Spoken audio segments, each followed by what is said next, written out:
किया कि कूफा में एक मुहद्दिस थे जो हमारे सामने अहादीस बयान करते थे। जब वो हदीसें बयान करके फारिग होते तो लोग मुंतशिर हो जाते थे, मगर चंद आदमी अपनी जगह पर बैठे रहते। और उनमें एक ऐसा शख्स भी था जो बड़ी अजीबो गरीब बातें करता था। वैसी बातें मुझको किसी जबान से सुनने का मौका नहीं मिला था, चुनांचा मैं उसके पास भी जाकर बैठ जाया करता था। एक दिन मैंने उस शख्स को उसकी जगह पर नहीं पाया तो अपने साथियों से पूछा कि क्या तुम में कोई शख्स उस आदमी को भी जानता है जो यहाँ हमारे पास बैठा करता था और बड़ी अजीबोगरीब बातें करता था। एक शख्स बोला कि हाँ, मैं उस आदमी को जानता हूँ। मैंने कहा क्या तुम मुझे उसके घर ले जा सकते हो? लिहाजा मैं उस शख्स के साथ हो लिया और उस शख्स के हुजरे पर पहुंचकर दरवाजा खटखटाया। वो बाहर निकला तो मैंने पूछा कि मेरे भाई, हमारे दरमियान मौजूद रहने से किस चीज ने तुम्हें बाज रखा? उसने जवाब दिया, उरियानियत ने, यानी मेरे पास इतने कपड़े नहीं है जिससे मैं अपने जिस्म और सतर को पूरी तरह छुपाए रखूं, और इसी वजह से तुम लोगों के दरमियान आने से बच रहा हूं। लिहाजा मैंने अपनी चादर उस आदमी को दे दी और कहा कि इसे ले लो और ये चादर ओढ़ लो। वो शख्स कौन था? अस्हाबे रसूल से उसका क्या ताल्लुक था? और नबी सल्लल्लाहु अलैहि वसल्लम ने उस आदमी के मुतालिक ऐसा क्या फरमा दिया था कि सहाबा उसकी तलाश करने लगे थे? इस वीडियो में हम इन हकाइक से पर्दा उठाएंगे। अस्हाबे रसूल की शख्सियत इस्लाम में निहायत ही बुलंदतर और मुनफरिद हैसियत रखती है, जिन्होंने दीन के खातिर कुर्बानियां दी और अल्लाह और उसके रसूल की मोहब्बत में अजियत उठाकर इस्लाम की सरबुलंदी के खातिर अपनी जिंदगी कुर्बान कर दी।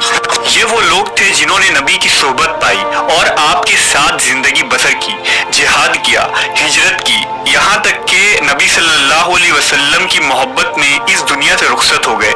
लेकिन उन असहाब में एक शख्स ऐसा भी है जिन्हें मोहम्मद सल्लल्लाहु अलैहि वसल्लम का साथ और सोहबत नसीब न हो सका। इसके बावजूद वो आप सल्लल्लाहु अलैहि वसल्लम की मोहब्बत और अकीदत में दीगर असहाब से कुछ कम न था, और खुद नबी ने उस शख्स की इतनी फजीलत बयान की कि सहाबा किराम को उन पर रश्क आ गया। उस अजीम मकाम और मंजिलत पर फाइज शख्स का नाम अवेस बिन आमिर करनी था, जिनका ताल्लुक यमन के करन कबीले से था।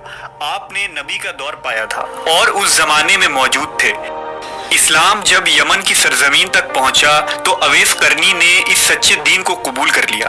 उलमा व मुहद्दिसीन ने अवेस करनी को ताबीन में शुमार किया है और तमाम ताबीन का इमाम और सरदार करार दिया है। इमाम हाकिम ने एक हदीस नकल की कि रसूलुल्लाह सल्लल्लाहु अलैहि वसल्लम ने फरमाया, तुम्हारे पास यमन के हलीफ कबाइल के साथ अवेस बिन आमिर आएगा, उसका ताल्लुक करन कबीले की शाख मुराद से होगा। उससे बर्स की बीमारी लाहक थी जो कि खत्म हो चुकी है और सिर्फ 1 दिरहम के बराबर बाकी है। वो अपनी वालिदा के साथ निहायत ही नेक सलूक करता है। अगर वो अल्लाह पर कसम भी डाल दे तो अल्लाह उसकी कसम पूरी फरमा देगा। लिहाजा अगर तुम उससे अपने लिए इस्तिग़फ़ार करवा सको तो जरूर करवाना। इब्ने असाकिर की रिवायत के मुताबिक हजरत उमर इब्ने खत्ताब रजी अल्लाह तआला अन्हु ने 10 सालों तक अवेस करनी नामी इस शख्स को तलाश करवाया। यहाँ तक कि हज के मौके पर जब यमन से लोग मक्का आए तो हजरत उमर ने उन्हें जमा किया और उनसे पूछा कि तुम में से जो भी कबीला मुराद का हो वो खड़ा हो जाए। लिहाजा कबीला मुराद के जो लोग थे वो खड़े हो गए और बाकी बैठ गए। इसके बाद फरमाया, क्या तुम में से कोई शख्स अवेस नामी आदमी को जानता है? ये पूछते पूछते आप खुद अवेस के पास आए और पूछा कि क्या तुम्हारा नाम अवेस है? उन्होंने कहा हाँ। हजरत उमर ने फरमाया कि तुम मुराद कबीले की शाख करन से हो? उन्होंने कहा हाँ। हजरत उमर ने पूछा कि क्या तुम्हें बर्स था? वो अच्छा हो गया मगर दिरहम बराबर बाकी है। उन्होंने कहा जी हाँ। हजरत उमर ने कहा कि क्या तुम्हारी माँ है? उन्होंने कहा जी।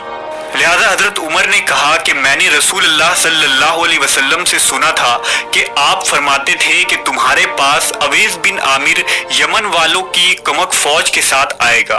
वो कबीला मुराद से है जो करन की शाख है। उसको बरस था, वो अच्छा हो गया मगर दिरहम बाकी है।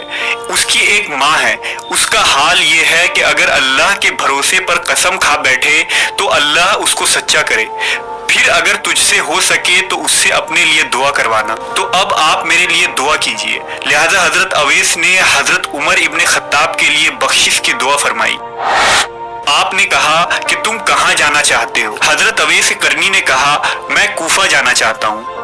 حضرت عمر نے فرمایا کہ میں آپ کو کوفہ کے حاکم کے نام ایک خط لکھ دوں۔ حضرت اویس نے فرمایا کہ مجھے غریبوں اور خاکساروں میں رہنا اچھا لگتا ہے۔ حضرت اویس کرنی نہایت ہی زاہد اور متقی شخص تھے۔ آپ کے متعلق روایتوں میں آتا ہے کہ آپ کے پاس ایک چادر تھی جو زمین پر بیٹھتے وقت زمین پر لگتی تھی۔ اس پر وہ کہا کرتے کہ یا اللہ، میں ہر ذی روح کے بھوکے اور ننگے ہونے پر تجھ سے معذرت چاہتا ہوں۔ میرے پاس صرف میرے پیٹھ پر موجود کپڑا اور میرے پیٹ میں موجود خوراک ہی ہے۔ کسی دن شام ہوتی تو اویس کرنی فرماتے آج کی رات رکوع کی رات ہے، لہذا صبح تک رکوع کرتے، اور کبھی شام کے وقت کہتے آج کی رات سجدے کی رات ہے، تو صبح تک سجدے میں پڑے رہتے۔ بعض اوقات شام کے وقت اپنے گھر میں موجود اضافی کھانا پینا، لباس، سب کچھ صدقہ کر دیتے، اور پھر کہتے اے اللہ، اگر کوئی بھوک سے مر گیا تو میرا مواخذہ مت کرنا، اور اگر کوئی ننگا فوت ہو گیا تو مجھ سے حساب نہ لینا۔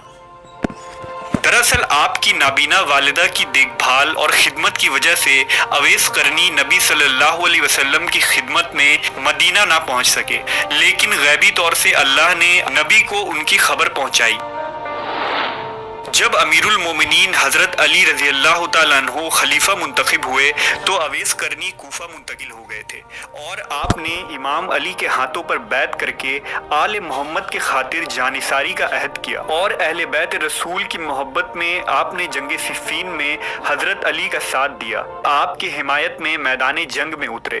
سن 37 ہجری میں جنگ صفین میں آپ کی شہادت ہوئی۔ خود امام علی فرمایا کرتے تھے کہ نبی صلی اللہ علیہ وسلم نے ارشاد فرمایا کہ اویس کی موت خدا کی دین کے راستے میں شہادت پر ہوگی، اور بہت سے لوگ بروز قیامت اس کی شفاعت پائیں گے اور آتش جہنم سے نجات حاصل کریں گے۔ صوفیوں کے نزدیک حضرت اویس کرنی کا ایک خاص مقام و منزلت ہے۔ آپ کی شخصیت اور کردار